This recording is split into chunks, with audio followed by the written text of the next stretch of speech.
Hello everyone, I'm Jeff Trelawney and I'm the Educational Directors for Permaculture. So welcome to the November meeting for OP, and I want to welcome my Facebook friends out there on Facebook for attending today as well. And so we have a great meeting tonight, and I see some new faces out there. Do you want to raise your hand if you're new, or maybe haven't come here in a while, at least? Or it's probably everybody. Great to see you. And yeah, Orlando Permaculture, really, what we're about is trying to create more resiliency in the community, coming together, organizing together, and doing wonderful things together. And that's part of what the theme is tonight, community organizing. And so, I just want to give you a few quick things about this place. Of course, we have Sarah. She's the pastor here, and she's been just gracious to have this space open for us tonight so we can come together. Absolutely. So excited. Yeah, and she has a wonderful Saturday market. What do you call it? Well, we have the Hidden Treasures Thrift Boutique. That's every Saturday from 9 to 2. But this Saturday, we're having a big outdoor pop-up market. Like Thanksgiving, Christmas, a lot of local crafts people, vintage, food people out here on the lawn as well. Oh, wow. And we are raffling off a vintage, original Elvis Christmas record. Oh, wow. I think I hear at least one or two Elvis songs every Christmas. Yeah. Wonderful.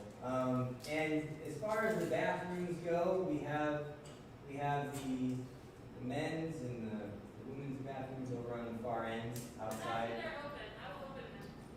They will be open eventually, so hope you're patient. Don't beg your chair.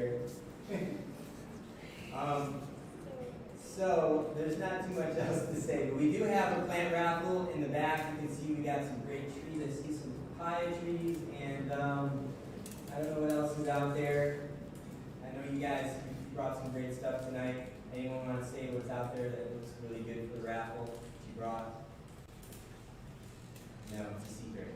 All right, you guys can go check that out. But we have a $1 raffle. The tickets are over at the table, and one of us will be over there throughout the night if you'd like to purchase a ticket. And that goes just, help fund what we're doing here, materials and everything. So, all right. And I'm going to bring up our first speaker tonight, and she's going to introduce herself. So I'm looking forward to it. Thank you guys. Thank you.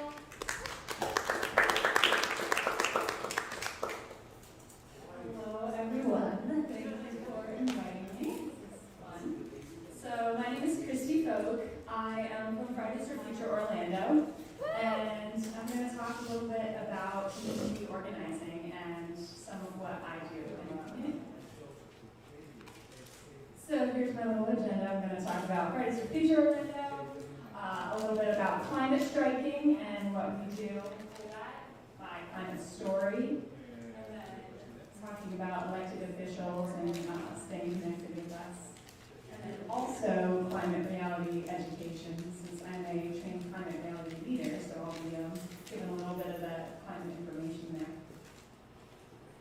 So first of all, Fridays for Future Orlando, if you haven't heard of us, we are a branch of Fridays for Future, which was a movement started by Swedish teenager Greta Thunberg to start school striking for the climate. So she would skip school and go sit in front of Parliament and say to the elected officials, you don't care about my future, so why should I go to school to study for a future that I don't have, or study to become a scientist when you don't believe in science. And so her goal was to really push for climate action.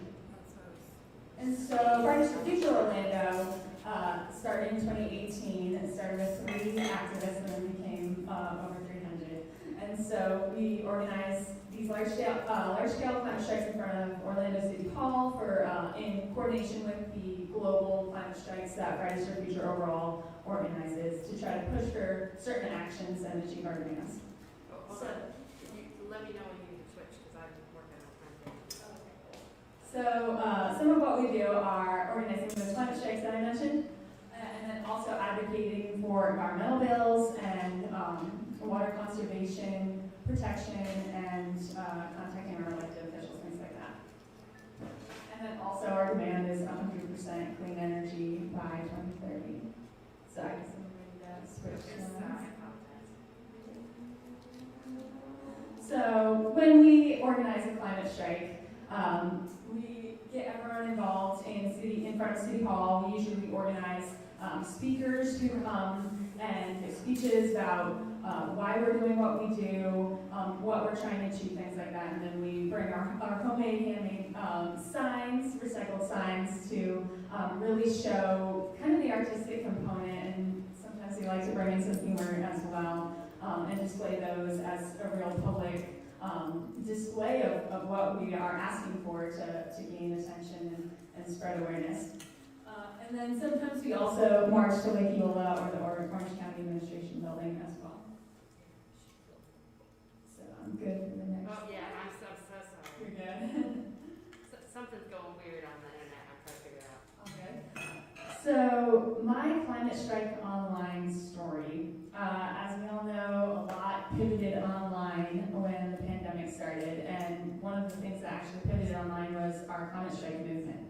And so what I have been doing since the beginning of the pandemic is climate striking online on a weekly basis. So I will take a photo of myself with usually my whiteboard, and I'll write a message that applies for the week in climate news or whatever campaign I'm joining or promoting that week. And I'll usually try to have an action item where I'll get people to sign a petition or just learn something about one specific topic that's related to climate or environment. And my goal in this is first of all, to keep myself accountable for staying in the movement and staying active, but also to reach out and get the attention of my friends and peers, because something a lot of people say is that the most important action that you could take in the climate movement is to just talk about it, because it's something that's not talked about enough, and people might be kind of scared to talk about it because they don't feel like they know enough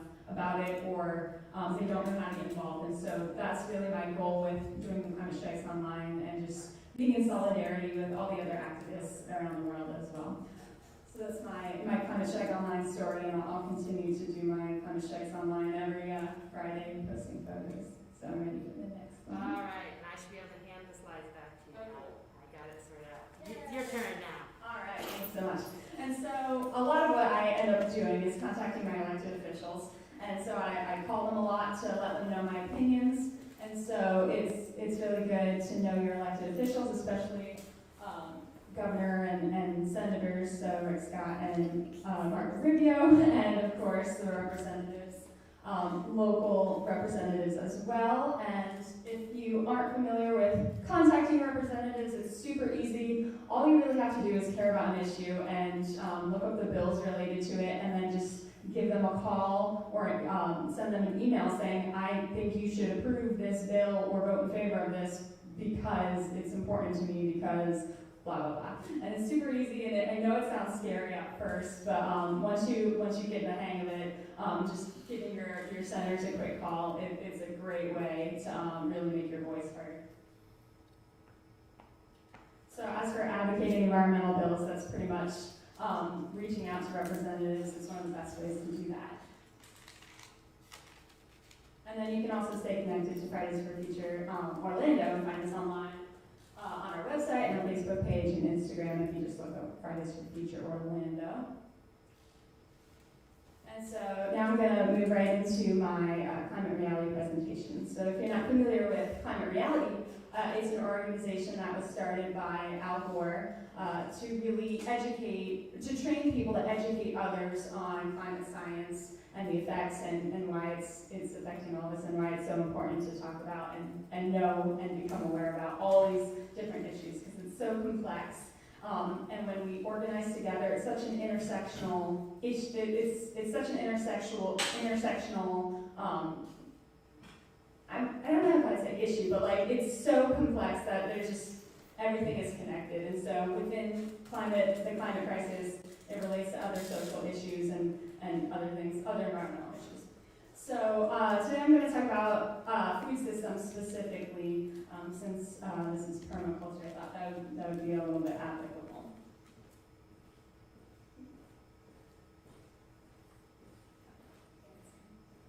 Oh, okay, we're good. Cool. Do you have sound? I don't know. Okay, so to start with the basics, a little review of climate science. When we have radiation coming through the atmosphere, it heats up the earth, and then that radiation is reflected back into space, except greenhouse gases in the atmosphere, like carbon dioxide, trap some of those infrared rays and reflect them back to earth, and that is what we call the global, the greenhouse effect. And so why greenhouse gases in the atmosphere are so bad is because we are increasing the amount of greenhouse gases in the atmosphere to a point that it is so concentrated that not enough heat can escape, and we're adding all of this extra heat, this extra energy into our climate system, which becomes problematic, as I will talk more about. So we're basically putting thicker and thicker blankets around the earth, and we're running a fever. And so we're putting a whole lot of pollution into the atmosphere every single day, 152 million tons. And it's kind of mind-boggling, the numbers that we are emitting. But as a collective, 8 billion people, we make a big difference. And so this is just every single day. And we are increasing the amount of greenhouse gases that we're emitting as well. So that needs to not only stop increasing, it needs to stop and go down. And so the sources of these greenhouse gases are many. It comes from different things like deforestation, landfills, thawing permafrost, but of course the biggest one you probably think of is fossil fuels, the burning of fossil fuels. And so in 2018, carbon dioxide emissions came from 75% from fossil fuels. So that's a big deal. And of course, when we add this extra heat, this extra energy to our climate system, we get hotter and hotter years. And so 19 of the 20 hottest years have been really recent. So it's getting worse very quickly. And so luckily for us, we have oceans covering most of the earth, and they absorb most of that heat. Although that's not good for the oceans, because all of the life in the ocean then has to deal with that extra heat pollution. And so not only ambient air temperatures have been going up, but the ocean temperatures have been increasing a whole lot as well, which threatens our ocean ecosystems. And then, as if heat pollution weren't bad enough, we also have carbon dioxide that is dissolving in the water and making it more acidic.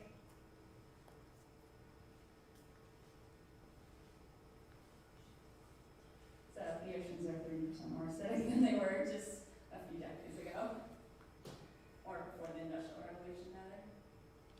So, of course, warmer air can hold more water vapor, which is why we have additional water in the atmosphere that leads to greater weather events. There's already 5% more water vapor than there was only 30 years ago.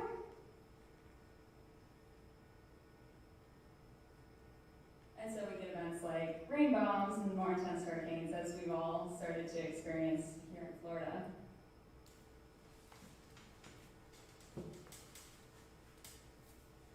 And of course, rainfall leads to floods, and that's also the same reason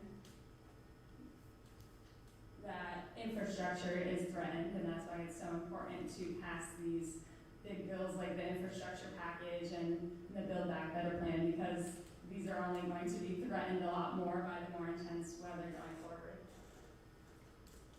And so in addition, when it's hotter, not only do we have those bigger rainfall events, we also have more fires and we have droughts for the same reason, because all that water is evaporated by that extra heat in the system.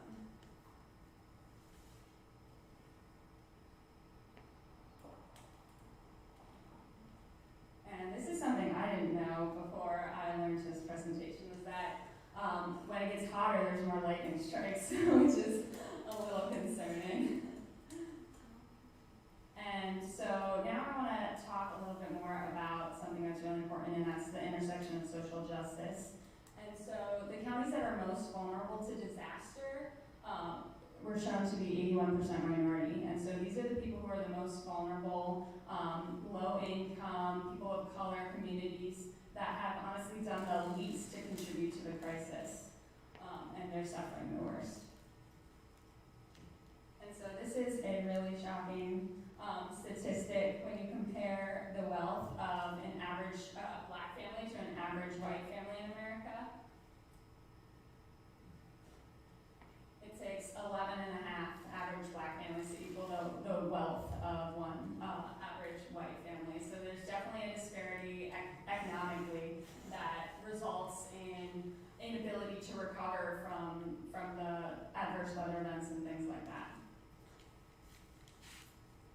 And the Pope in his encyclical said that the greatest effects are suffered by the poorest.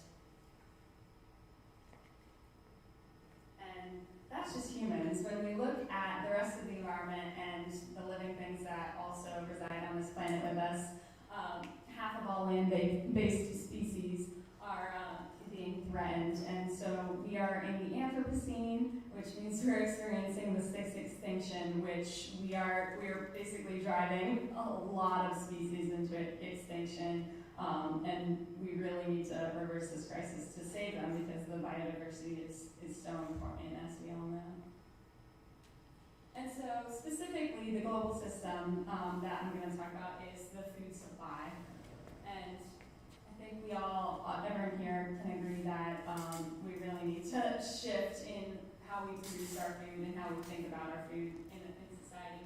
And so this graph just shows the difference in deficits and surpluses in different areas of the world, and how throughout the years they've gotten more stark in the inequalities and the differences.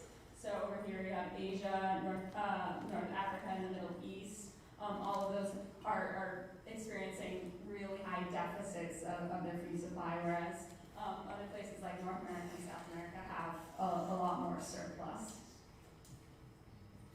And so here's the scary thing. There may be a threshold of global warming beyond which current agricultural practices can no longer support large human civilizations. So this is why it's so critical and so important to keep that warming down, so that we don't really change entirely the way that we can produce agriculture or grow food, and really prevent ourselves as a society from being able to support the people that live on this earth. And so climate change affects food in various ways. One of them is through drought.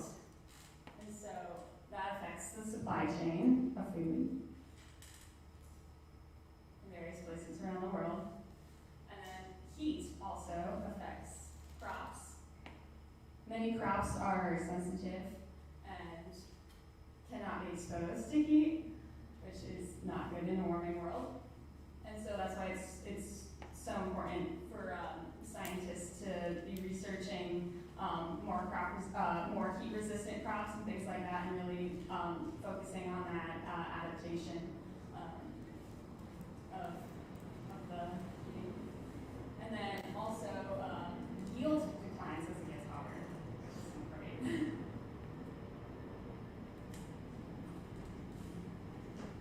And of course, pests. This is a huge one. As the world gets hotter, pests thrive, and plants also thrive to a degree in that they like the additional CO2, but it helps out the pests more than it does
are really key to solving the climate crisis, and it's a really important portion of the actions that we can take to really mitigate and adapt to this. And that's why it's so important to organize and be connected to people and not only help educate them, but like really change how they see food. And that starts with just talking and sharing our knowledge in places like this. And so organic farms are starting to grow, and that is great because that's what we need. So worldwide, people are understanding that factory farming and the kinds of agriculture that we're doing on a large scale with synthetic fertilizers and pesticides is terrible for the environment, and we're starting to change slowly, but we're building movement.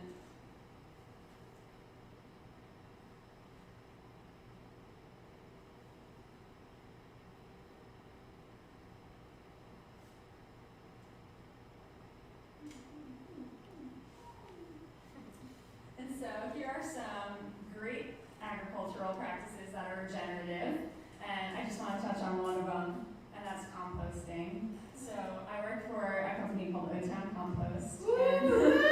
And I've heard of it. It's our latest community composter, and so we make it easy and convenient for people to compost from their homes. We give you a bucket every week and then take it and swap it out for a clean one. And you can subscribe, and we do composting on a community scale, and I'm such an advocate for composting because something I didn't know before I started composting is that when food scraps or organic waste gets sent to the landfill, it decomposes anaerobically and releases methane, which is one of the most potent greenhouse gases.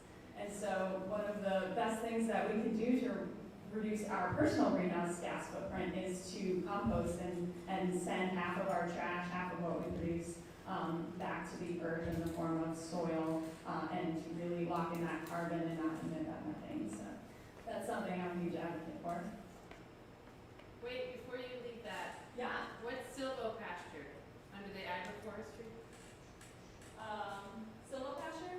I'm guessing that refers to growing trees. It sounds like that's Okay. what that would be. I think, yeah, agroforestry, yeah. So it's kind of funny because I actually studied abroad in India when I was in college to study agroforestry in a rural village, and it's all about like growing trees and growing crops in a way that is sustainable, like together. So it all works in the system together, which is what permaculture is as well.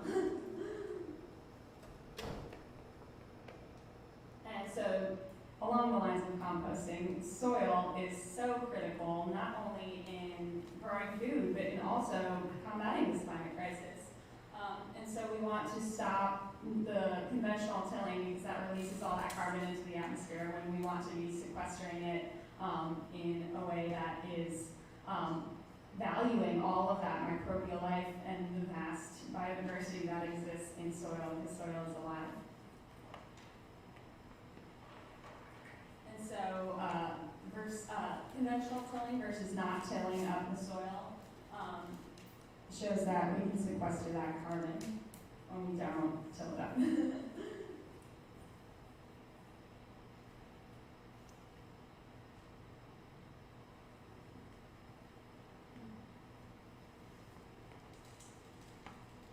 And so I think this is a really exciting statistic. We have the technical potential to reduce CO2 by 156 parts per million.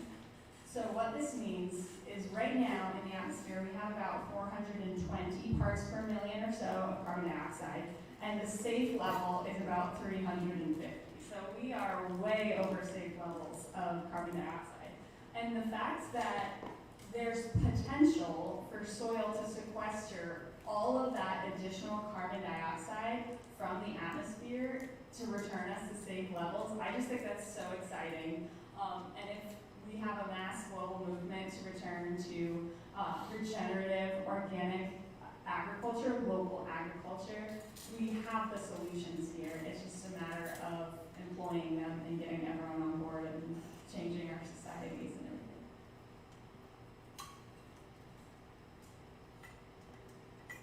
So we've gone through a series of changes as humanity. revolutions. So it started with the agricultural revolution and moved to the industrial revolution.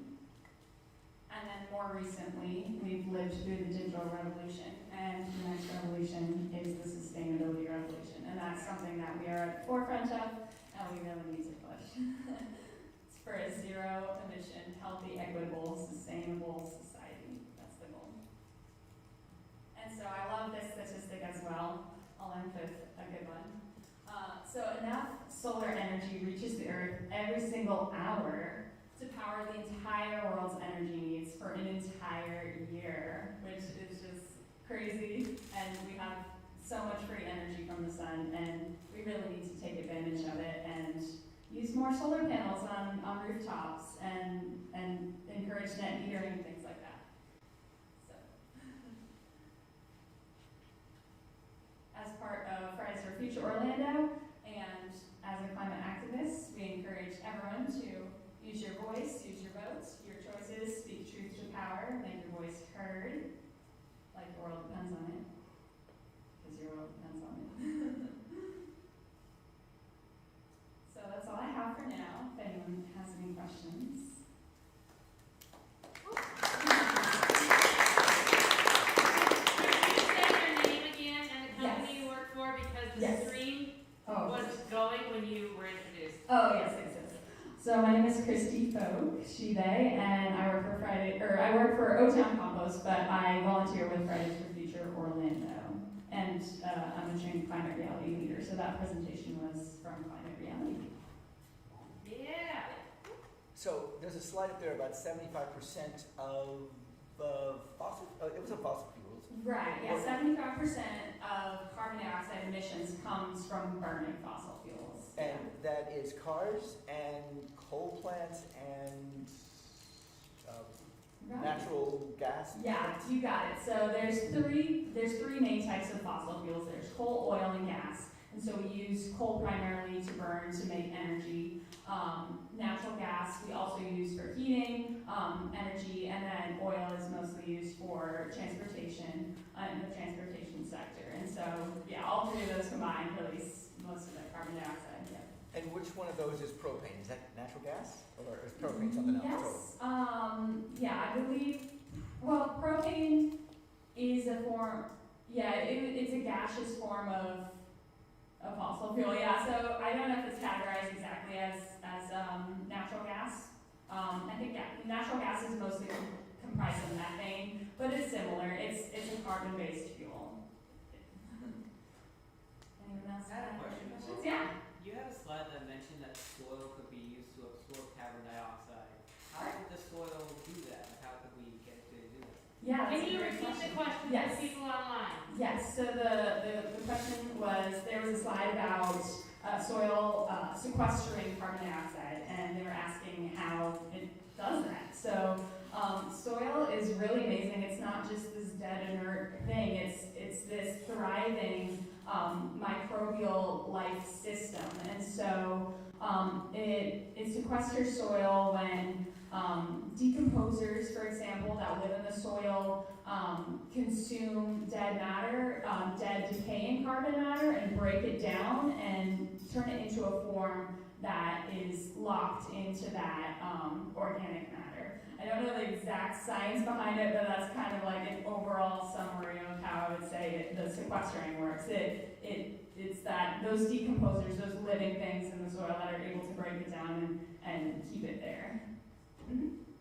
I was just gonna say I'm a soil advocate for Kiss the Ground, Oh, and in the past decade or so, we've learned that up to 40% of the sugars, the product of photosynthesis from a plant or a tree, is actually pumped down through the roots into the soil, and so it's that like sticky sugars, and it feeds the microbes, and the microbes, the fungi, and they, in exchange for the carbon, Right.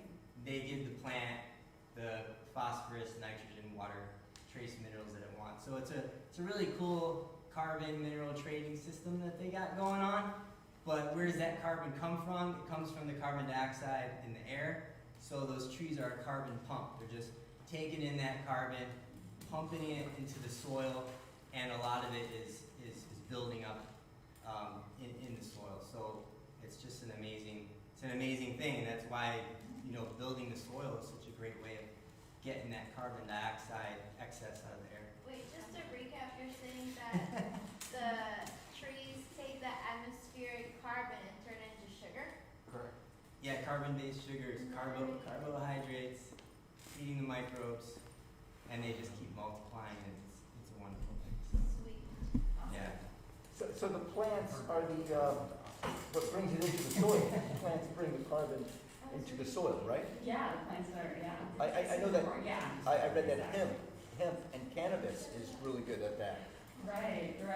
It's it's the whole life support system and the symbiotic relationship between everything in nature that functions that we aren't really able to recreate as humans because it already exists there, but we can take advantage and learn from it and develop it. I looked it up. Propane is derived from natural gas processing or crude oil processing. Right. It's a derivation of either of those. So.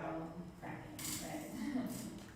Well, yes. Can you talk a little bit about how to reduce methane emissions? Yeah. Which is all, and I know food waste Right. recycling is an important part of that, but other things Right. that can be done. Yeah, I'd love to.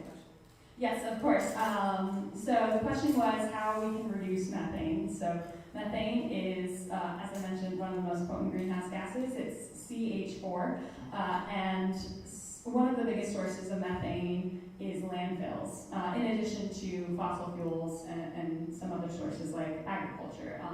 And so to reduce landfill methane, of course, composting is the solution, and removing all of that organic matter from the landfill that would create that methane. So how the methane is created is when organic waste is delivered to a landfill with all the other trash. It's put into the landfill, and then a layer of dirt is put on top every single day, and it basically mummifies the food. It creates anaerobic conditions. It doesn't let oxygen flow. And so immediately those microbes and that bacteria starts breaking it down, but in a very slow anaerobic way. So you'll have a food item that might not break down for many, many years in the landfill, but it will slowly release methane. And so whereas if it's like composted instead of being sent to the landfill, it will have aeration, and a different set of microbes and bacteria will be able to break it down in a way that releases carbon dioxide rather than methane, and then that carbon dioxide is sequestered in the compost. So reducing methane from landfills is a huge one, and that's the organic waste component of the landfill. And about 20% of what we send to the landfill is organic. So there's room for a lot of reduction in that regard. In addition, a lot of methane comes from the burning of fossil fuels. And so the main component of natural gas is methane. And so reducing the use of natural gas is a big one, and I'm a big advocate for that, trying to get off of natural gas, because for many years it has been branded as a bridge fuel and something we could use to replace other fossil fuels with, but it is a natural gas, or it is a fossil fuel, and it does release greenhouse gases as well. Yeah. What's their position on nuclear energy? Yeah, so we're going off into energy. So I have mixed feelings about nuclear. Let me put it this way: there are different opinions within the environmental movement about nuclear energy. There's one opinion that says the climate crisis is happening so fast, we need to rely on all clean forms of energy that aren't fossil fuels, that aren't emitting greenhouse gases, and that nuclear is clean in that regard, in that it doesn't release greenhouse gases, but it does produce radioactive waste, which has to be dealt with. So there's another group in the environmental movement that says it's not technically a clean energy source and it's not renewable, so we shouldn't use it. We shouldn't go there and invest in it because it's very expensive as well. And so you've got those two sides, and it's often very you meet people with strong opinions on both sides within the environmental movement. on whether to invest in nuclear, given the weight of the climate crisis, or don't even invest and instead invest in renewables and things like that instead to try to get off of fossil fuels. So I don't really have a strong opinion either way. I like to just present both sides of that and let other people decide. But I'm a huge advocate for things like solar and wind, which are proven clean and renewable. So that's kind of where I stand. Do you have any other questions, or should I yield it to the next speaker? Okay, I'm gonna pass it on.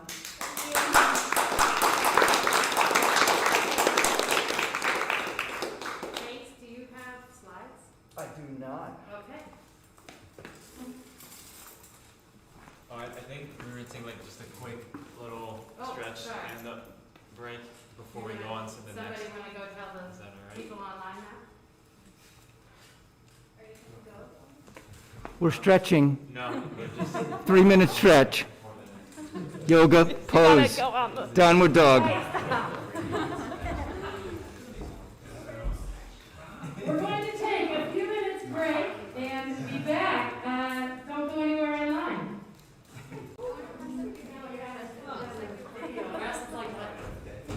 Voice in the cloud.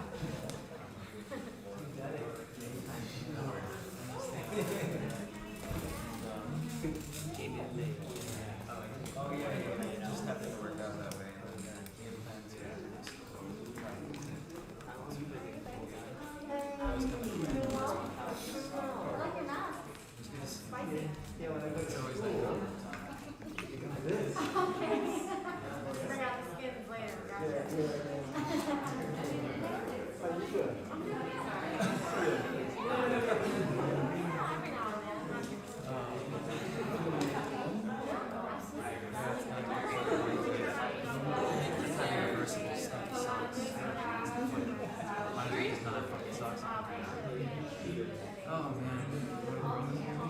It's a little different now, so it's a little more at least Ron.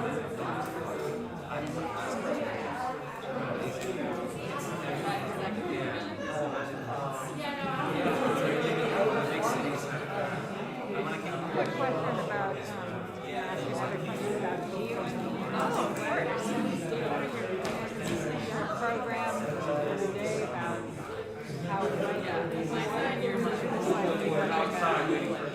nuclear power is fortunate that it might be able to make plants can be made more safely and safely stored. But another possibility is geoengineering. Keep less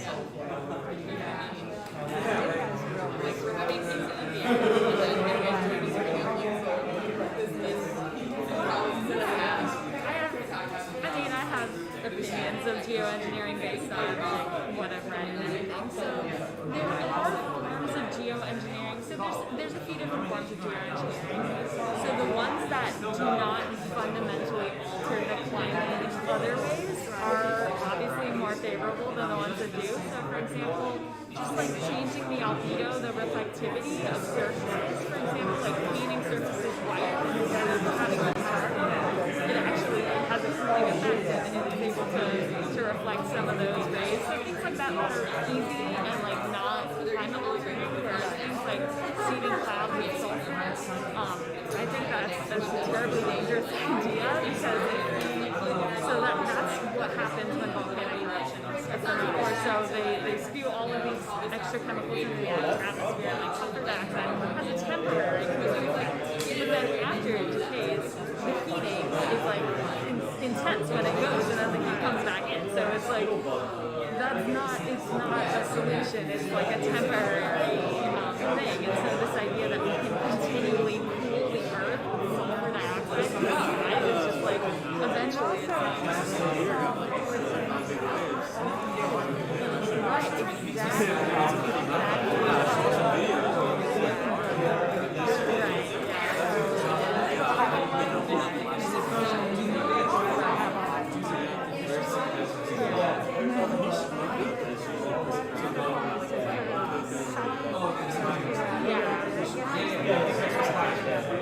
carbon capture and storage, it's pretty much that and like this thing that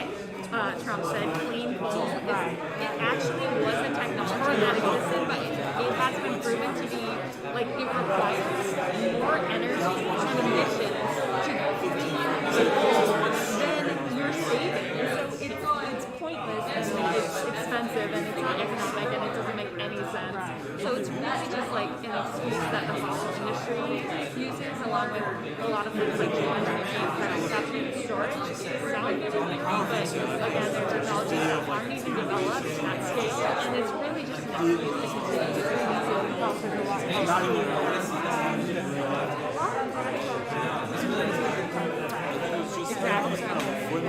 has tons of adverse local environmental effects. It causes earthquakes, poisons the water, and it's just terrible. Part of moving away from natural gas means using more electrical sources. A lot of people have heaters that use natural gas, it's a big thing, and also cars. Right. So, are people being encouraged not to buy, if you can, I mean, assuming you're an electric company, whatever your electric source is, right. Yeah, it's difficult as an individual because so much of the infrastructure, the energy infrastructure, like there's only one option. Like you don't have an option. Like if you have trees in your yard, you can't do solar panels, and you have to buy it from the utility company, and then they're producing based on coal, and it's like, well, what can I do? But Oaks has the option of investing in solar, which is great. But we I'm just yeah. hoping there was, they don't necessarily send us a report, but I'm assuming they're moving forward pretty rapidly with their project. So I'm actually really involved with keeping up with OUC. And so unfortunately, they just went through a couple-year process of developing something called their EIRP, which is their Electric Integrated Resource Plan, which is just what they plan to do to produce electricity for the next 30 years. And so they just finalized it. And basically they went through a bunch of different options, and they polled all of their, as many of their, not subscribers, but like clients, or like, what's the word? People who, customers, exactly. They polled their customers to see like how they rank sustainability, affordability, reliability, and like one other thing, to see how they rank, what's most important. And then they polled their business customers, who all collectively ranked sustainability last and like affordability first. Because their businesses, they don't care about sustainability. They have no reason to. All they care about is making profit. And so they're like, so here's what our customers think, and then here's what our business customers think. Oh wow, let's weigh them. Like, let's just weigh. Oh, they wanted it to be affordable. They don't care about sustainability. So then they based their numbers off of that. And so they didn't choose the most sustainable option for their EIRP. They're like, oh, we're going to use natural gas beyond 2050. So they're still planning to, so they announced that they're shutting down the coal plants by 2027, which is great and all. But they plan to invest in natural gas to replace the coal, and continue using it past 2050. And it doesn't work. They're supposed to be putting that money towards solar. They should, but they're planning to invest in natural gas instead. And they only less than 5% of what they generate now is renewable. The rest is fossil. So what can a customer do? Should I call them and say, look, I'm not, I'm contributing to community solar, but I'm not using my money. It costs like an extra. Yeah, it costs you extra money. And if they're not using it to be renewable, right.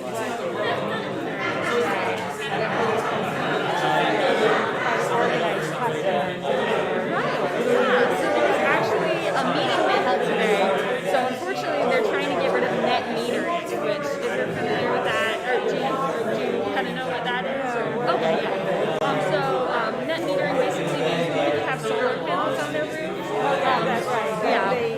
When they generate more electricity, it goes into the grid and they get a credit on their meter. And so OEC, it's in their favor to get rid of net metering which allows customers to generate their own electricity and bring it back to the power grid because they stand to lose money when people can generate their own electricity. Right. They're basically trying to monopolize solar energy. So if they get rid of net metering, basically, you would still be sending extra power back to the grid if you have solar panels. But you don't get the money back. It is so much more difficult to regain in your investment, and it makes it harder. And actually, solar panels are already more expensive than Florida. Right. I'm not quite sure why. So look to go online and what the cost of solar panels are in the state.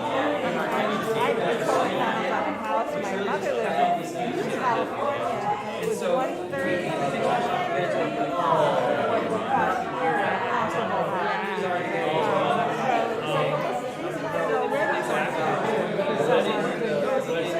You have to have the right thing to do. And so that's what we're much forward to investing in. We have all the sunlight. Remember, I was in the Northeast and I saw more solar panels and more projects there than down here. Yeah, it's crazy. It's unfortunate, but that's great. So what did you start studying in school, or what was your background? Yeah, so my bachelor's was environmental science. So I did, I actually went to FAU Honors College in Jupiter, Florida. It's like a small campus. I teach at NYU. Oh, okay. Oh, gotcha. I went to FAU. Yeah, right, yeah. And the honors project. Yeah. And you studied environmental science, Yeah. That was your major. Right. And what do you plan, I mean, in addition to working with hotel composting providers, I know Charlie did this. What else, what's your plan? Do you have other plans to get things going? Yeah, I've been trying to figure out where I fit within the movement, and I felt I joined Fridays for Future Orlando a few years ago, and I feel like just this moment is so critical in being a climate activist and just trying to push the needle on climate action that I might stay with Charlie a little longer, we'll see, but just seeing where I fit in with climate solutions and where, because I want to work a job where I'm contributing to climate solutions, but I don't want to work a job that's doing climate activism, if that makes any sense. Because I don't want to be paid to be an activist, I want to be paid to create solutions. To actually get involved. Yeah. So are you thinking solutions like local to Florida or Right. Well, for now, composting is a very local solution. But yeah, we'll see. I might dip more into the energy field and explore what I can do there too. But cool. Is that you? What was your name again? Lord Trade. Thanks.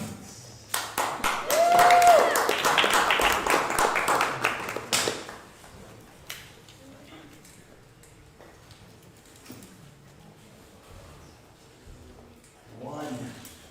Wake them up.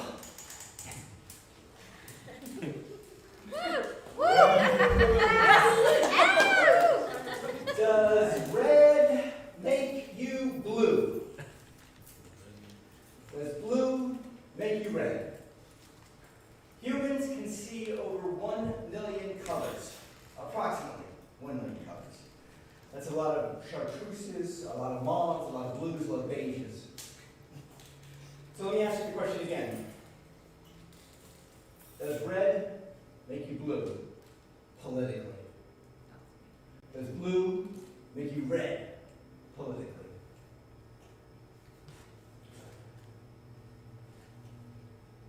Even letters are now political. I mean, there's 26 letters in the alphabet. 2 of them make us mad. If you're an R or if you're a D, all of a sudden, you're divided. Most of us, though, can agree on an L. Love starts with L, like. Most of us love A. I want to be A. I want to be the first one. I want to be the letter A. However, we have gotten to a point where practically everything is political. In fact, the speaker you had just before, the environment is political. Where you live, are you a city mouse or a country mouse, is political. What color your skin gender you identify with, the pronoun you identify with, books you read, your sex, the clothes you wear. We live in a judgmental, politically judgmental world. 2, what is the problem? Since everything, or most everything, is political, I don't know, I'm going to ask you a question. What is not political in our world right now? Anybody? I mean, religion is even political. Everything, who you love is political. What's that? Money? Gardening. Gardening. Yeah, gardening. Well, no, you're one of them? Oh, you're that person. Since everything is politically, practically political, we have forgotten how to be civil. I'll be talking about civility today, I'll be talking about dancing today, and I'll be talking about letters and colors. And Before you get going, can I scoot you forward? You're like half in the light and half in the dark. oh yeah. I'm forward. There you go. Yeah. Thank you. Yes. What is the problem? Since practically everything is political, we have forgotten how to be civil. In 1861, anybody know what happened in 1861? This country had a great thing. We had a civil war. Civil. I had to look that up. And civil actually in this situation means infighting in the country, in a state. We were fighting against each other. Brothers against brothers, states against states, and the federal government over the states. The problem is we have given up on civility and resorted to vitriol. By the way, at this moment, there's alliteration coming out that's pretty good with these. Who am I? What do I do? My name is Banks. I'm passionate about civility. I am a civility activist, I guess. I am Lake Soil Water Conservation District C1/chairperson, and I believe and I want to have a civility caucus in Congress in D.C. I would love to have one in Tallahassee too. So why do I care? Why do I care about civility? Let me jump in right now. I only could do 17 minutes and 41 seconds. Got it. So why do I care? We are pushed aside. We are them, or we are us, or we are red, or we are blue, or we are right, or we are left, conservative, progressive, or liberal. In the middle, there's been a creation of a vacuum. Physics explains a vacuum state is the lowest possible energy state. And if you look at our politics, you look at our country, all the energy is here and it is here. Very little energy in the middle. Very little energy in this vacuum. Also, in power, if you have a vacuum, somebody will take over that power. Something will take that vacuum. The wedge between blue and red has forced the vacuum state to happen in the middle, right here in the middle, right where stability, right where I am. Social media, the social media world gives us practically carte blanche to rip anyone who does not agree with our platform. This is vomit vitriol. Alliteration. Vomit vitriol. Social media, we just vomit on each other. Would we do that one-on-one? I don't think, maybe at a school board meeting we might do it one-on-one, or a group. Or if you and I get together and we disagree, we're looking into each other's eyes. We see each other, we see the humanity in each other. Rarely, it does happen sometimes, rarely do we have this vomiting vitriol. So what is the solution to this vomiting vitriol? A couple things. I have 6 things here. Every person you meet, every person I meet, before I see their skin color, their accent, their pronoun they use, the clothes they wear, places they're from, I think of these 6 things. 1, I treat them the way I want to be treated. I told that to a woman who was texting me, and she said, well, my kids say, treat them the way they want to be treated. That was odd. How do you do that if you don't know how to treat them? 2, give them the benefit of the doubt. Every stranger, every person, even a person I know, I give them the benefit of the doubt. This is the 3rd one, Brene Bray. Anybody know Brene Bray? Know of her? This is her line, which is brilliant. It helps me get through every day. Realize to yourself that everyone you come in contact with is doing the best they can at that time. And this is not for them, this is for me. When I realize that they are doing the best they can, they're not doing the worst, they're not doing below average, they are doing the best. That's the best they can do. If they are vomiting vitriol, that is the best that they can do. And it makes the person who thinks this non-judgmental. Those are the first 3. I have 3 more. When I am in contact with somebody and I talk to someone, first thing I do is I listen to them. Most people love to talk. And they will talk and talk and talk unless you interrupt them. Or they turn around and say to you, hey, what do you think?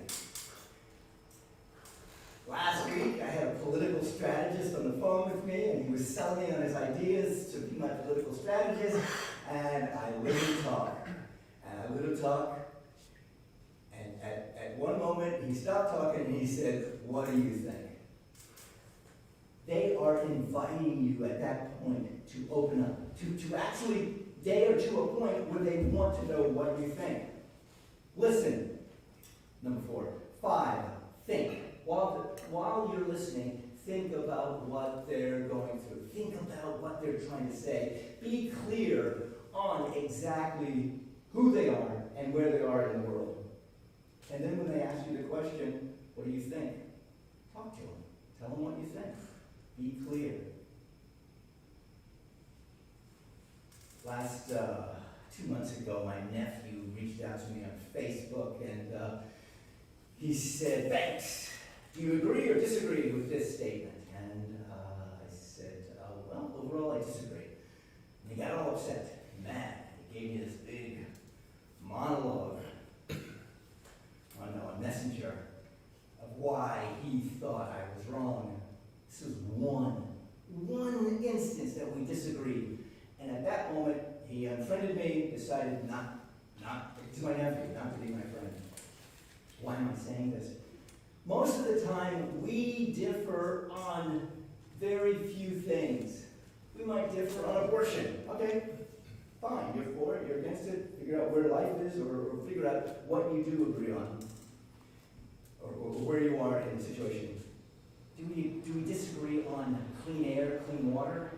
Do we disagree on security of safe communities? Do we disagree on education? Well, that's very political now. Most of us want all these things. That's the what we agree on. The how is a totally different topic altogether. So what's my vision? You know, what do I have in mind? What do I want to do? Specifically, I would love for people to wave instead of point with their fingers. Instead of honking their horn because they're aggravated, honk the horn to wave and say hi to somebody. Thanksgiving's coming up in a couple weeks. You know, how many of you are scared about going back with your family and having Uncle Steve and Aunt Leslie go at it about the last election? Yeah. I mean, that's there. That's the big show. What do I want? I want them to come together. How do we do that? How do we create a space for them to come together and to be civil with each other? To look into each other's eyes and see the civility, see the humanity in each one of us. Did you know if you look in someone's eyes long enough, you can actually see yourself? There is a reflective quality in your iris or pupil or one of those parts of the eye where you can see yourself. You see yourself in others. In fact, we are all human. Sounds like I'm on a campaign stump, right? My point is find the humanity in each one of us. Call to action. I think earlier I said dance. Call to action. I'm a performance artist by nature. Comedian, I always say when they laugh, I'm a comedian. When they cry, I'm a dramatist. When they walk out, it's tragedy. So, anyway, I bring people together here in Winter Park. We're in Orlando. We're in Orlando. But we're real close. I bring people together, and I get them to talk about topics of our time: abortion, education, the new voting, the SB 8090 voting law that just passed through the state. We sit there, we talk, we argue. When it gets intense, I turn on the music and we get up and dance. Dancing, I feel, is the key. We can dance in the middle of arguing about abortion. We can come together.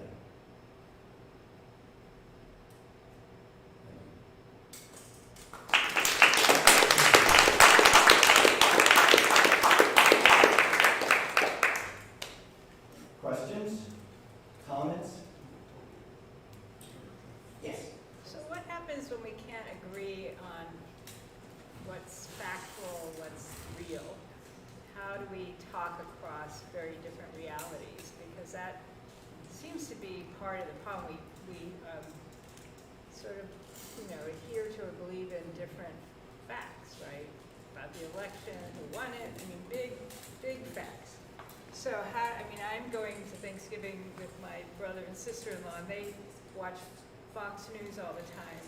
And we live in two different realities. I listen to NPR and read the New York Times, and they listen to all these, and then I realized we don't even have a common reality on most things. Okay, so I'm going to challenge you. There is a common reality you both have. More than likely, you want fresh air, or clean air, and you want clean environment.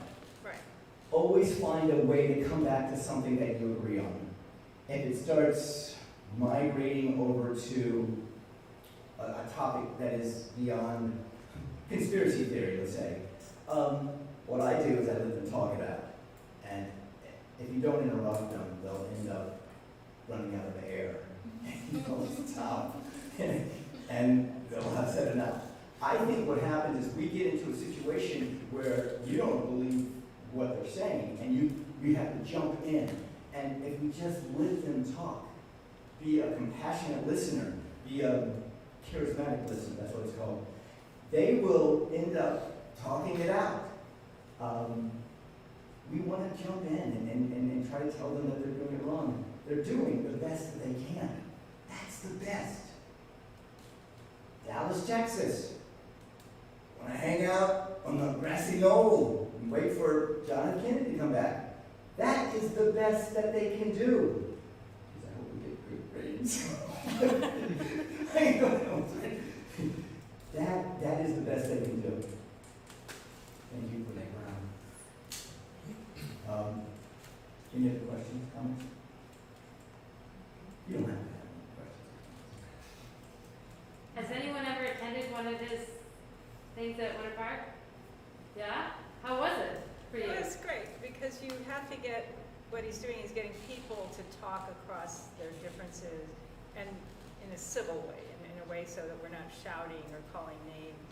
And it's not always easy, right, to do this because you hear people say things that you actually don't think are true or right, and you want to jump all over them and point out. So you have to really restrain yourself, listen, ask questions, and you do a good job facilitating that. And when things get a little heated, he makes us dance. You don't have to dance. Well, I will dance with you. he encourages us to dance. Yeah, you don't have to dance. Let me ask you a question. Do you feel that civility is missing in our country? Yes. Yeah. All right. Go ahead. Yeah, I'd like to just applaud the effort that you're pointing at for me, it feels like you're highlighting the deletion of nuance, which seems to be like more viral than anything else, from what I can witness. Meaning to say, the polarization of left and right has become so drastic that we can't even sit at a table with our family without having like an immense amount of tension in the air, whether we like come to the topic or not. It's still felt in the nervous system, and so luckily enough, I'm in a family where we're all on the same page, which seems to be very much more and more rare as the days progress. And we have none of that, but I see it happening in my community.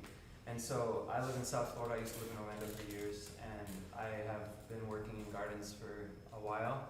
And what I have found is that working with the plants and letting the politics to some degree stay at the fence and just becoming like seeing that middle space that doesn't swing far left and far right, but kind of like what he's speaking to, that like the humanity, like we breathe air, we eat food, we have to go to sleep at night. These like things that are givens that are like absolutely necessary no matter what we believe in. And like kind of like flipping the script in a sense to notice where maybe becoming more curious about the other side is what I started doing maybe like 2 years ago. I started researching to the degree of like, okay, I'm gonna make believe I'm a far right leaning wonker and a far left leaning wonker. And I'm gonna research all of it to understand from a curious perspective instead of like a prideful one. And it blew my mind because I started to find people that the media may not be highlighting so much, you know, because there's like so much more going on than what we were seeing on either Fox or CNN or NPR, you know, because it starts to be like a pigeonholed reality. And in my perspective, my experience, doing that has liberated me in a way of being able to connect with anyone via the garden as kind of like the trickster that almost like surpasses the walls that we've created culturally, you know. That's at least my place. The trickster, huh? Yeah, something like that. Nice. Yeah. Nice. Yeah, I am running for office in Lake County, and there's a group of people over here on the far left and a group of people here on the far right. And I will listen to them. I don't feel like I'm going to get to them. They're not going to want to come to my side, let's say, or come to wherever I'm in the middle. The group in the middle is the group that is open for, and a metaphor for gardening. They're fertilized, they're ready to listen. I think people are sick and tired of the ugliness that is around us. Mass media or media just feeds this. Just what if it bleeds, it leads. If it's ugly, we're going to show it. If this congressman said this, even if it was like a soundbite of that small, let's throw it out there. Let's rile up both sides. We have to stop being baited into those sides. The media makes money off of it. The political parties definitely make money off of it, or can divide us. And we need to come to the middle. We need to just look at each other as people. I said that a lot. Because it's true. Yeah. I'm passionate about it. When I decided to run for office, I had to figure out what my platform was. And the thing that I'm passionate about the most. And I've been doing this, it's called No Assumption Civil Discourse Dance Party. I've been doing it for about 3 years. And I want people to talk.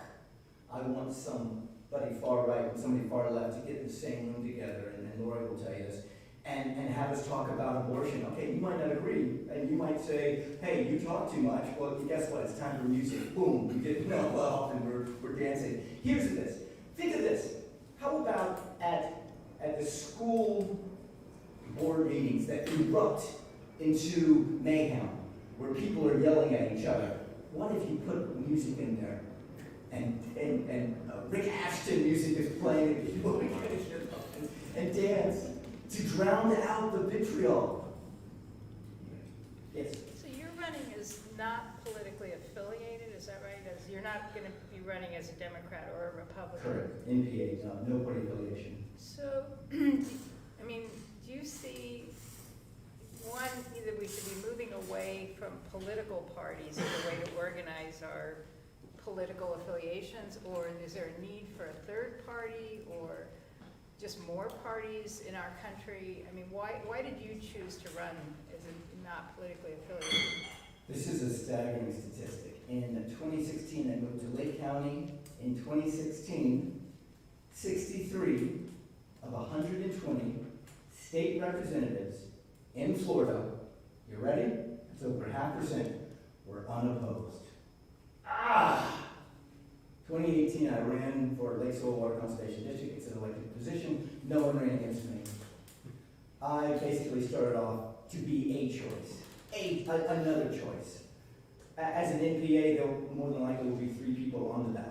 There'll be somebody R and a D, and then there'll be NPA me. Hashtag NPA. Yes.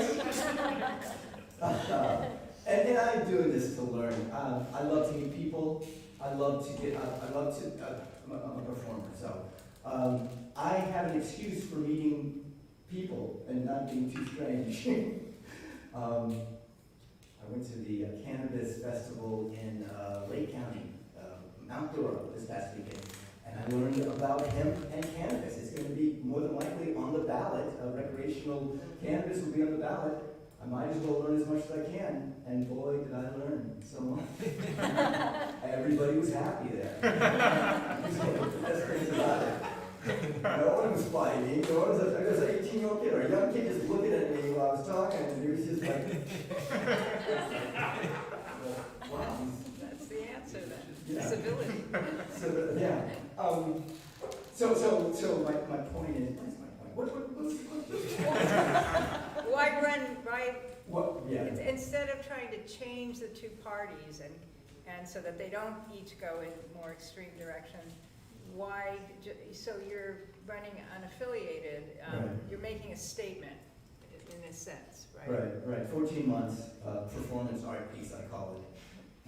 And November 8th, 2022 is the election. And, I'm learning how the government works. I'm learning how to run for office. And it's, you have to jump through a lot of hoops. It's difficult.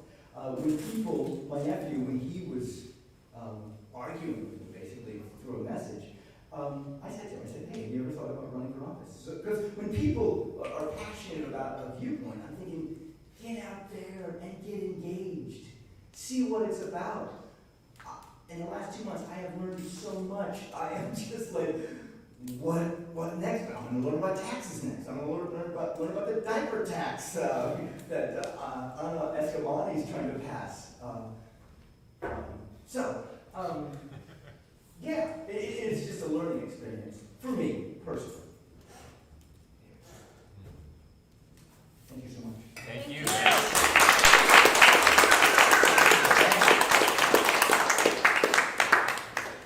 Thank you very much, Banks. We appreciate the message, and it's a reminder to focus on the essentials. If we all focus on the essentials, we can be more united. And we have another quick speaker coming up, Sean Wall, also known as Catsburg, who's a long time Orlando Permaculture contributor. Yep, I'm gonna get a website up.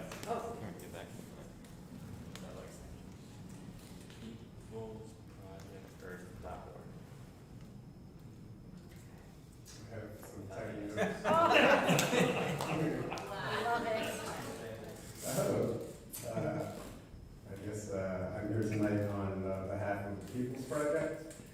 The People's Project is a 501c3 nonprofit organization. It's basically, how can I say, like the outreach arm of the garden in Tennessee.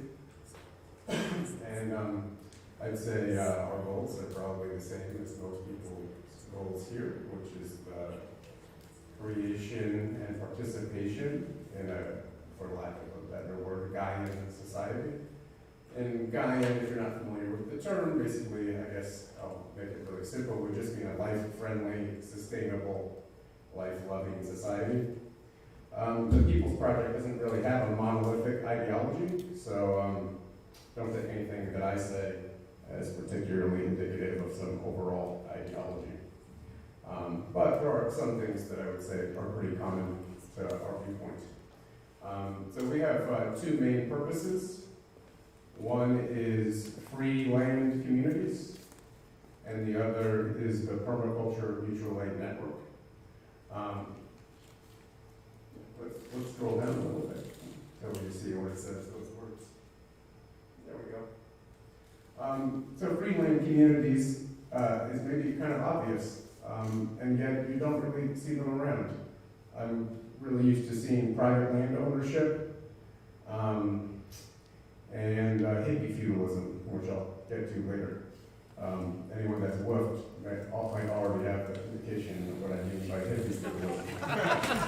After a while, you get tired of it, and you want to do something different. So we're doing something different.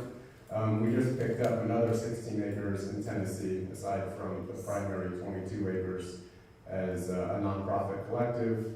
The land is held in a land trust, and then it's open for free to what we call, or generally legally called, benefactors. Benefactors are simply defined as those people that uphold the values of earth stewardship, autonomy, peaceful cooperation, and equality, as judged by the consensus of the people actually living on the land. So there's not any judiciary aside from the people on the land. The garden itself is consensus run for the last 13 years. So part of what is interesting about the People's Project is taking all those lessons that have been learned for more than a decade now and manifesting them outward in a variety of different ways, some of which are maybe peculiar, like free land collectives. A funny thing about the land collectives is whether you give money or not does not give you any right or preference for being on the land. It's always just based on who's on the land. Some reasons that we think that, or I can say at least I think, so I'm not speaking for everybody else, that this is pretty relevant, is that these days especially land costs are very, very high. So even to get 10 acres, let's say, as an individual, for many of us, is prohibitively expensive. If you get land that already has buildings on it, then when it comes to sustainability, you're fighting a losing battle. For example, the buildings in Florida suck. So unless you're running an AC in one of these modern Florida buildings, it's not going to work for you. And it's very expensive, and often the skill sets to build and maintain those are beyond any of us individually. Moreover, if you get land by yourself, even if you're rich, actually you don't have any friends on your land. So unless you open it up to a broader community, you're stuck being the hippie feudal overlord. And eventually the hippies will resent you, I promise. And then of course, another aspect is if you get raw land, i.e. undeveloped land, how are you going to make your infrastructure? As an individual or even a family, it's very challenging to build a whole bunch of stuff, especially while balancing your other responsibilities in life, raising a family, etc.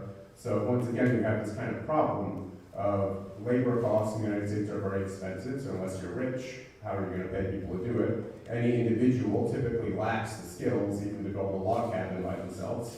It's just impossible to build one by one person. You at least need a few people. So you can kind of see the general problem that I know you're already aware of, but I'm just articulating some of those things because one might just intuitively wonder, why, should we get a bunch of land as a group, right?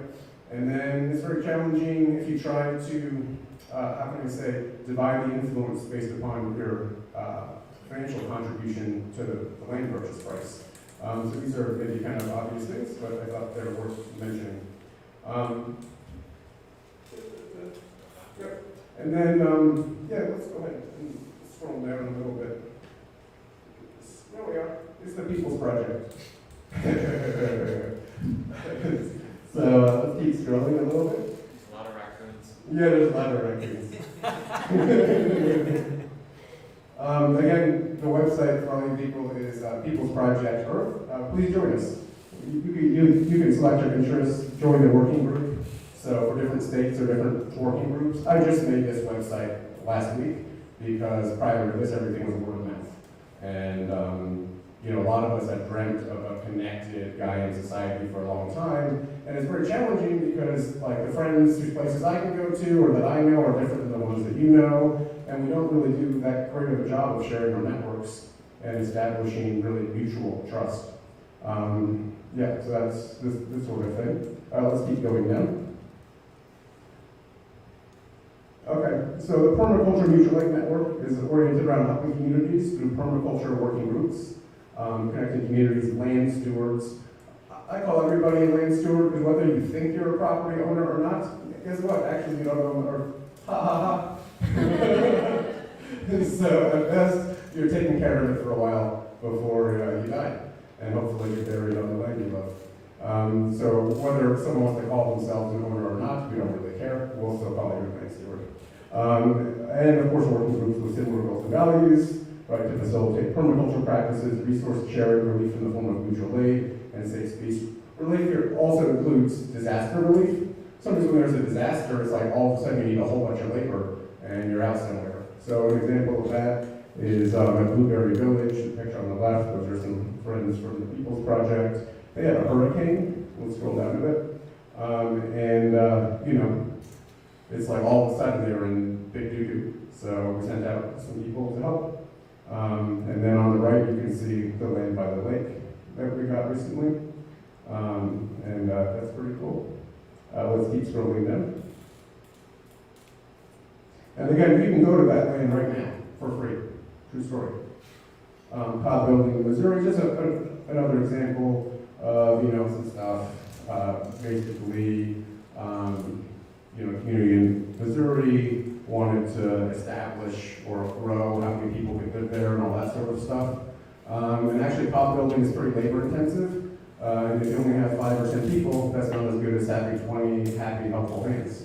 So 20 people went there and got the job done real quick, and then 2 continued to stay on. Let's go down a little bit more. If you're a land steward or a member of a community, these are easy ways, hi online people, let's scroll down a little bit. You just click on one of those buttons, and you know, we'll do like a phone call. And it's kind of a 3-part thing, but really we can do it all in one phone call, you know, especially if we talk really fast.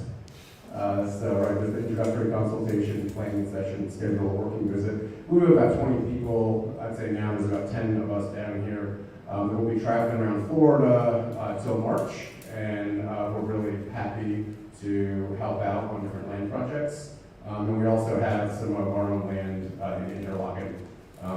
So, you know, let's keep scrolling down a little bit. So that's my garden. Yeah, so this is again explaining about the free land revolution. So just to talk a little bit more about the mutual aid network. The mutual aid network, kind of the way it works is if there's a land steward or community that wants some help, they reach out, and then we discuss, you know, the needs and also the fears. Maybe someone has some fears or something. So that's really good to discuss and get out there, so we can meet, have a meeting of the minds and hearts. And then we come to the land. Currently, the Circus of Purpose is traveling with us, and also Great Workers. So we kind of do like a mini festival and do a bunch of stuff for you. And we may also have skills that like you might not actually have. So even as we share what skills are available, you might be like, wow, I've always wanted, you know, a giant outdoor kitchen with a wood-fired stove and stuff, and it happens to be, we're good at doing it. And then, you know, we discuss about kind of the ongoing shared space.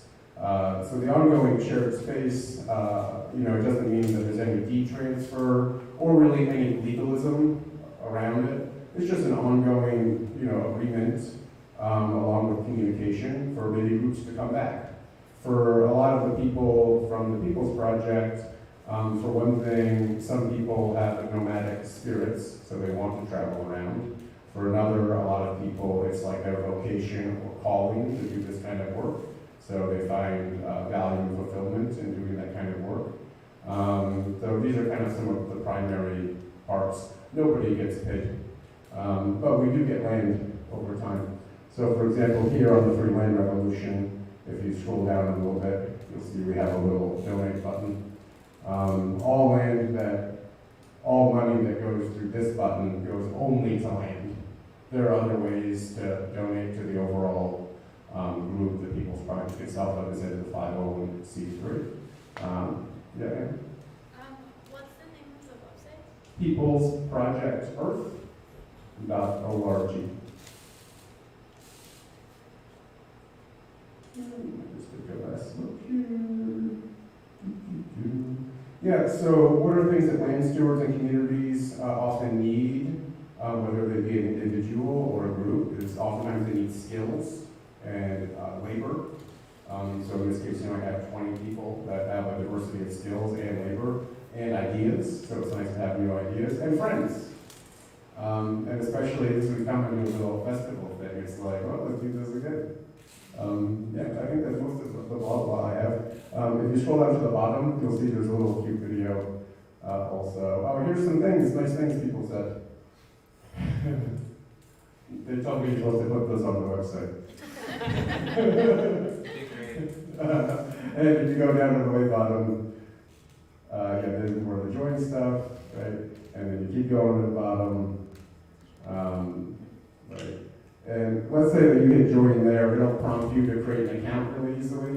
And then if you create an account, the admin will see what states you live in, and we'll just add you to that local working group. So like if you're all in Florida, you want to be in a Florida working group, then like updates are posted there, like where we're going and what we're doing, and like caravan routes, and like the Discord chat and stuff like that, so you can be clued in really well.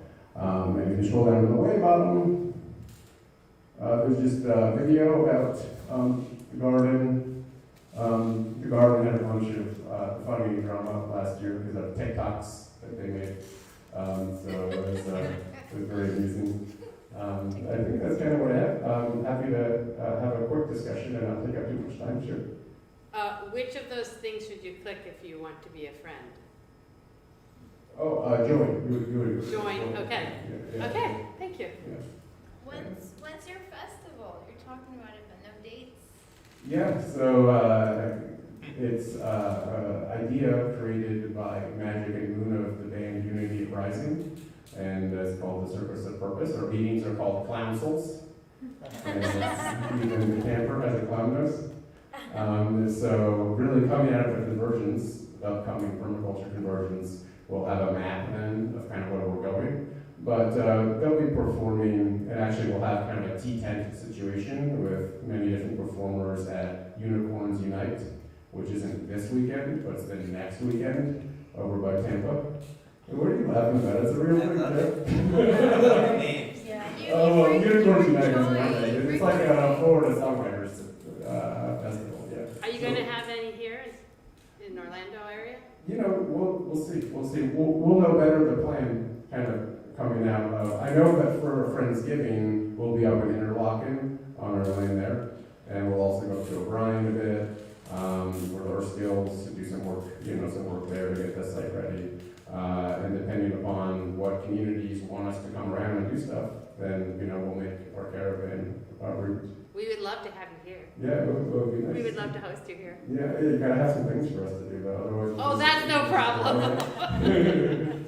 So you meant you're a private land trust or a 501c, meaning a nonprofit, private nonprofit. That's correct. You're required, right, to have a board of trustees, right? That's correct. Who are can you tell us about the board? How does? Yeah, there are a number of individuals. I would say the person that founded the garden itself, his name is Patrick Martian, and there's some other people. I'm not on that board. I'm just are they elected to the board, or were they just the founders, the people who put money in? Or sure. So I don't know their process, but I can tell you a little bit about our process because some friends and I made a group called Trails to Eden this last year to be formed as a land trust to hold 160 acres in North Carolina that we got. So in that case, in the beginning part, basically, you have a discussion and pretty much however many positions you want, whether it be a minimum of 3 or however many, those just get filled, right? By essentially just some conversation. I wouldn't say it's like a direct vote in that way. Then whether it be on a yearly, every 2 years, or whatever process, there is some method for electing or changing the directors. So sometimes it's actually the directors themselves, just vote on themselves. But more typically in a case like this, there's some kind of actual membership participation that's involved. As far as the People's Project itself, I don't know those details that well, but I do have a copy of the land trust bylaws.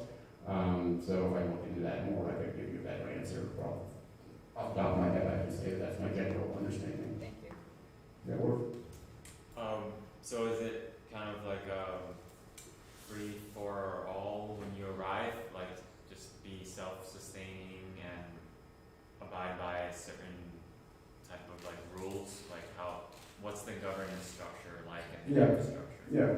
Well, the infrastructure at the garden is pretty good now. Asaph, our friend Asaph, bicycled there 7 years ago.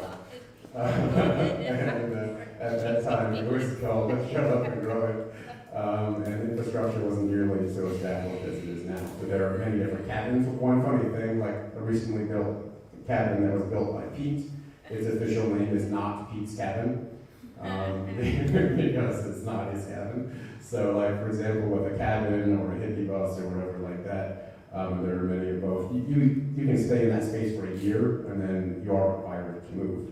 But that's not like an arbitrary, we made, like Patrick made up that rule, that's a consensus rule. So all rules and such are made by consensus. And they can be changed by consensus as well. In the same way, amongst different land collectives or land communities, it's like there's not some monolithic either political structure or rules or something. In this way, it's more like a nodal network, right? And by having different approaches and different diversities of this, sort of stuff, you won't have collapse, right? Of one problem that you're unaware of happening in all the communities, because all the communities are actually different and are also subject to changing what they want to do based upon the needs of that community. So as far as stuff, it's completely free. The garden's completely free. We just had a gathering there from the 8th to the 18th of October. I would say there's about 80 people there. We provided food Friday, breakfast, lunch, and dinner to all the people. And we did not spend a single nickel on food. It was all either grown. We used some labor exchange at Jeff Poppins' place, who's a famous biodynamic farmer. And then, some downstream as well. So year-round, I would say there's almost no money ever spent on food, regardless of how many people come, and there's no cost to go. For other communities I'm familiar with, let's say like Earth Haven, which I got very much, just like 10 grand, bro, just to like go there and, not even build anything yet, right? The farm in Tennessee, very famous place, also very difficult to get into. Twin Oaks, which I've been to in Virginia, is like, it's like if you took all the control mechanisms of communism and put it all in one building. It's like very regimented, you know what I mean? They take your money when you go there. It's very weird. So what I like about, one of the things about this approach is that it's very open and accessible to anybody. And again, the key factor in the land trust is the 4 values that I mentioned. And those are determined by the people that you're living with. So the way you get into, at least at the garden, is after 10 days you can request to stay longer. Yeah, or you can just say, I want to stay forever, right? And then you're consensed in. To be consensed in means every person that's there says yes to you being in. So that's a pretty good yes. And then on the other hand, to be kicked out, every person has to be like, yo, as that here, so it's like if every single person doesn't know why you're there anymore, sorry. And then, on the other side, for being consensed in, rather than being like, I've been here for 10 days, I request to stay a year, right? That might not be the smartest thing to ask for. It might be better to be like, I'd like to try another 10 days. And, you get to know the people and all that sort of thing. But again, different communities, like Lane on the Lake, the initial, quote, rules will be made by the people that are living there, so they could be quite different, right? They could have different rules or make up their own things. I'd probably have some kind of dish fascism, a dish tiny person. But, it's okay, I'll be done. Yeah. Any other comments or questions? I love you, man. It's so great to hear you speak on It's so lovely and exciting. Yeah, please join. Please Give join. us the website address again. Did you say? Peoplesproject.org. I also have some funny People's stickers. Project Earth. Yeah, People's Project Earth. .org. Pardon me. I was reaching for these funny stickers. If anybody wants a funny sticker, internet, we have funny stickers. So you just hit me up for a funny sticker. They're not unlimited, but they are funny. Yeah. says, it's a raccoon, it says, the People's Project, free land for free people. Yeah. And, you know, our idea is like, have as many lanes. It doesn't have to be just the way that we are. That's part of the point of the Permaculture Mutual Aid Network. Is, you know, if someone else is doing hippie feudalism, you know, hippie feudalism is still probably better than Babylon most of the case. So it's like, that's cool too. I'm not like trying to be like, oh, it's just so bad. What's Babylon for those that don't know? Oh, you know, it's all the mechanisms of control and money and blah, blah, blah, blah, blah. Yeah. It's generally a disparaging term for industrial society. But, you know, I don't really have anything about it. I just don't think it's going to make it. So also when you want to have like a society, you need to have lots of nodes, right? One of the things that's very tough about permaculture communities, or any of these communities, whether it be Earth or something else, is you have like, even if it's 100 people, that's not that many, you know? So it's very hard to compete with the perceived anyways abundance, or at least the abundance of experience that people get in, you know, the industrial world, versus, you know, you're out living off the grid. So the more nodes that we have, the more skills and personalities. And then, you know, if someone gets tired of being in a place, rather than like you're back out to Chicago, right, you can just move to a different spot. And, you know, over time you develop like a reputation within the community, and people are comfortable for you to come there, you've never been there, and blah, blah, blah. So yeah, we're excited. And again, there's no monolithic thing of like, you must be this way, particularly. It's just, the key point from our perspective is connecting those communities that already exist. And we've been talking about it for a long time, and those of us that have been around a little bit longer, been like 10, 15 years. And I know like Rainbow Fan has been thinking of that for a long time, a lot longer. Yet it's also kind of like, well, I don't know, it's not like quite there yet. So, you know, it's kind of like if we just all get on board and make a good push, we think we can get some things done. And have a really good network. And, you know, if you have like 10,000 sites, like globally or something that are connected, and you have some kind of mechanism for that trust to exist between each other, you know, you can step out of the matrix and back into Eden. I am dreaming that for you and for us all. Hey, we're going to try. We're going to do this. Yeah. Thanks, John. Thank you. Thank you.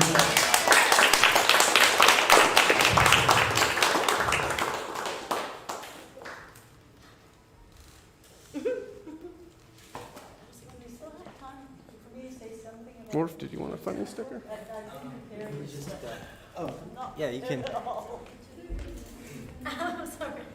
Name's Sean.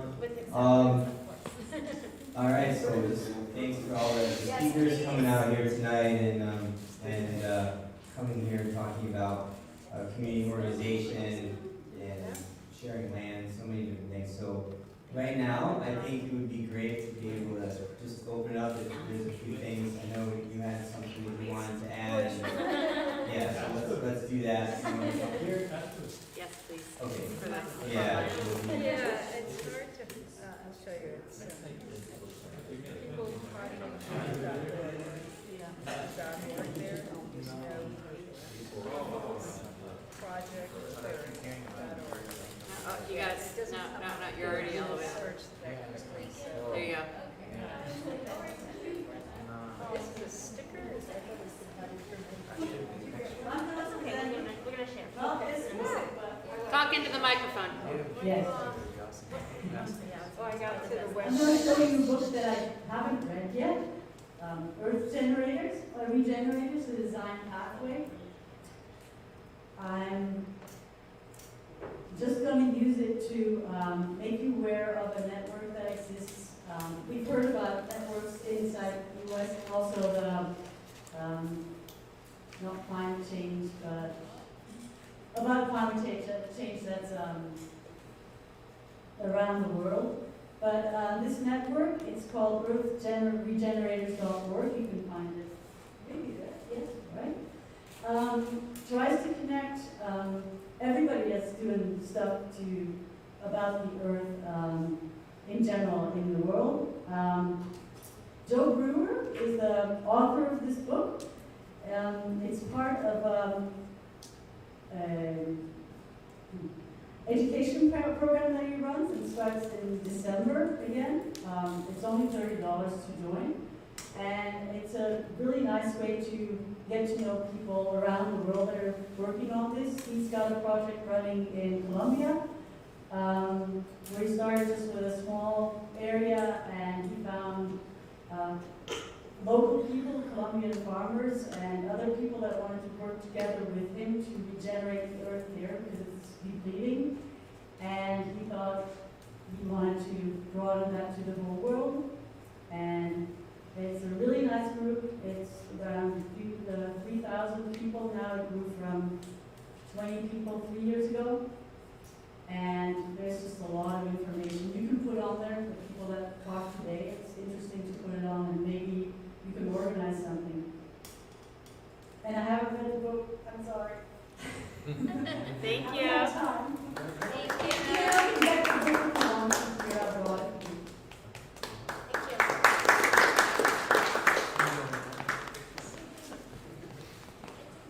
Do we have any more announcements? Maybe there's some community event or something going on that you want to promote?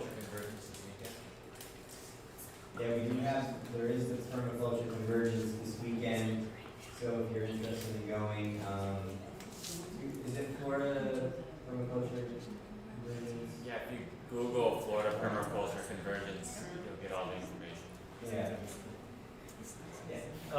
The Atwood Family Farm near Eustis is allowing people to dig up their blueberry plants, $10 up per plant. And I was out there today, they're quite large and very easy to dig up. So if you're interested in raising blueberries or getting some plants, it's the Atwood Family Farm, somewhere outside of Eustis, Florida. Okay, so Atwood Family Farm, One are they T or closing two? down and they're just? No, they're I think they're going into some other, I mean, they have strawberries, you pick strawberries, a children's area, it's a great big spread, and for some reason they just want to repurpose that hillside where they have all the blueberries, and you can drive your car right up to the blueberries, just take a shovel, like I say, they're easy to dig out, $10 per plant, and they're quite large. I mean, they're like 2 or 3 foot high plants. Wow. If anyone wants to go. You dig. Anybody else? You dig. I'll share a few things if somebody else.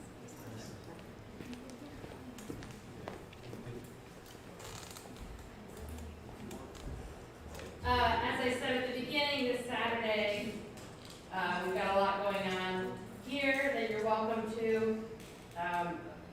There's a whole bunch of stuff that just came in, so those of you who are here tonight, if you want to shop ahead of Saturday, it's a very sustainable way to shop. I will open up our boutique here for you. Feel free to dig through things, and it's essentially all reasonable offers accepted. I'll be happy to send stuff home with you.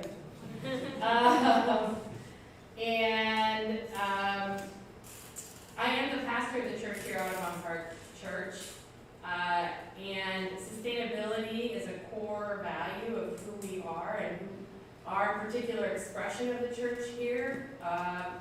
And we love to have people partner with us in that in any way, to come to church, to partner in the activities we're doing, to attend things like this, to show up with in a festival of purpose. Is that what you said it was called? Circus of purpose. A circus of purpose, excuse me.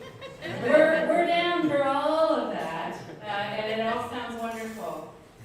So I just wanted to let you all know that. And we have lots of activities coming up in December, of course, as we head into Christmas. We always do a big, what's called Living Nativity. It's a kind of immersive telling of the Nativity story. We have a Lily Hill Farms bring their goats out. And we have live music. It's really great on the 17th and 18th. And then we do a Christmas Eve service too. That's really simple and beautiful that we would welcome all to come to. So thank you all for coming. I'm so thrilled, as I said at the beginning, that we are back doing this, and I think what is happening here is really, really important, and the reverberations of it actually go around the world. So I'm very, very grateful. Thank you.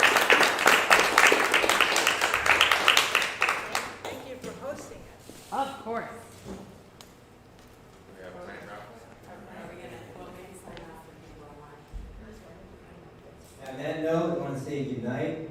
Take care, Facebook people.